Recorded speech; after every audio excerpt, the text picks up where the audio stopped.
close to me know how I love celebrations. David always jokes about how many parties I hold to celebrate my birthday. I also attend as many Christmas parties as possible, enjoy Easter, relish celebrating David's birthday on the 31st of December, and love special times with friends and family.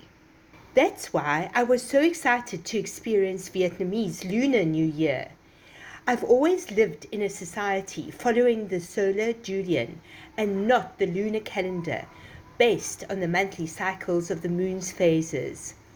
I had heard about the colourful festivities around Lunar New Year, or Tet, so I couldn't wait to experience it myself. Throughout Vietnam, preparations for Tet begin weeks in advance. Houses are brightened up because cleaning and decorating are an important part of the holiday tradition. Many spruce up for the holidays, going to hairdressers and beauticians to look their best.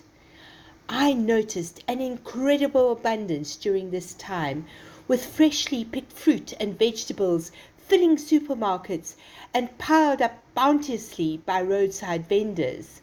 Shops are full, so if you don't like busy throngs of people, shop a few days earlier to avoid the crowds. During the holiday, families reunite. They honor their ancestors while praying for luck, prosperity, and health in the new year. Many dishes are served which symbolize the passing of hardships and hopes for the year ahead. Tet marks the first day of the Lunar New Year and the beginning of spring in the north of Vietnam. The holiday traces back to the early days of Vietnamese settlements in the Red River Delta, when Tet meant a new cycle of wet rice cultivation. Today, the meaning of the holiday runs much deeper than its farming roots. Vietnamese culture emphasizes the importance of a fortuitous fresh start surrounded by family and loved ones. Although the public holiday may only run for a week, Tet celebrations last much longer. Weeks before Tet, I watched intrigued as decorations started going up in shops and other public areas. But I was truly amazed when I started seeing flowers going on display. Fields of marigolds appeared on the sidewalks. Chrysanthemums as tall as I am were used to decorate prestigious buildings. The schools where I work put out colourful exhibitions. Peach and apricot trees in yellow and pink and kumquat trees to bring good luck were proudly displayed. But the orchids, my favourite flower, flourished ubiquitously in all their oriental splendour. I treated myself to an orchid, pale and apple green, because I was advised that it had been out of stock last year and that its appearance this year was surely fortuitous.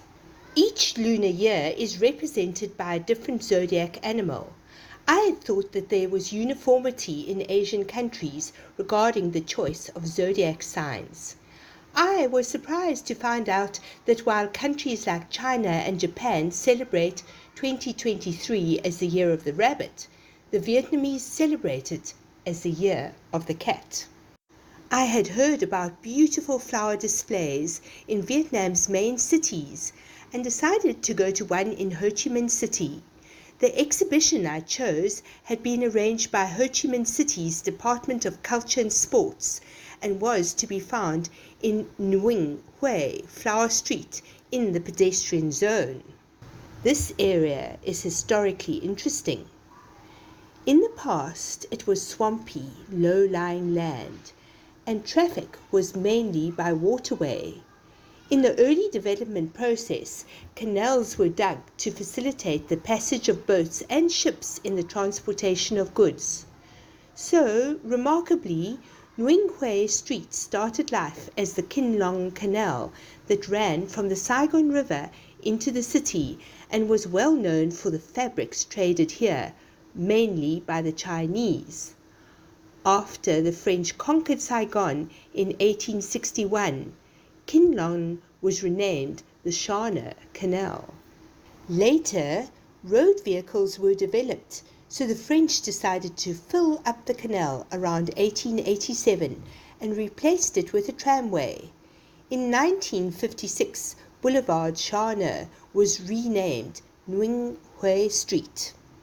Despite the crowds, everyone was well behaved and most had dressed up for the occasion. I was especially pleased to have my photograph taken with women, slender as bamboo, wearing the traditional silk tunic and pants, the oyai. During my first visit, I walked along the boulevard to the City Hall. The first thing to catch my attention was a bronze statue of the late President Ho Chi Minh, who lived between 1890 and 1969.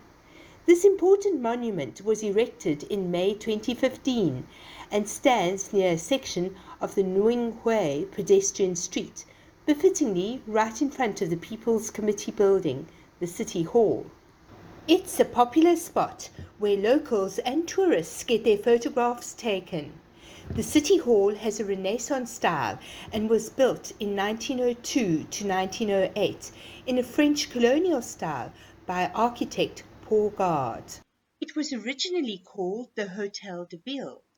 Then, between 1954 and 1975, it was called the City Hall of Saigon and was under the control of the South Vietnamese government.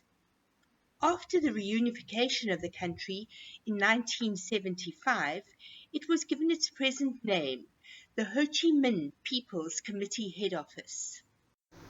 During my second visit, I also visited the Book Street Festival. Book sales reached over 41,285, with a turnover of over 6 billion Vietnamese dong. I love to think about this because I've always loved books and enjoy the emphasis the Vietnamese place on books and learning. It was an area buzzing with activities as families and friends joined to select their favorite titles. But that was not all. The bookstore exhibition ended with a food court. These stores, as well as the shops flanking Nguyen Hue Street, would be grateful for the business from all those enjoying Tet celebrations. I savoured my snack, including sticky rice cooked in bamboo, watermelon juice, and minced pork on a stick covered with cheese. The flowers for the event are grown in the lush Mekong Delta, while the event itself is government sponsored. As a gift to the people and visitors to Vietnam, entry was free. If I thought that my treats for Tet were over, that was not so. On Saturday night, I decided to go to sleep around 11 p.m., but I was awoken by fireworks at midnight. As there was no ignoring them, I pulled on my clothes and joined throngs of crowds, including happy families, on a nearby highway to watch the display.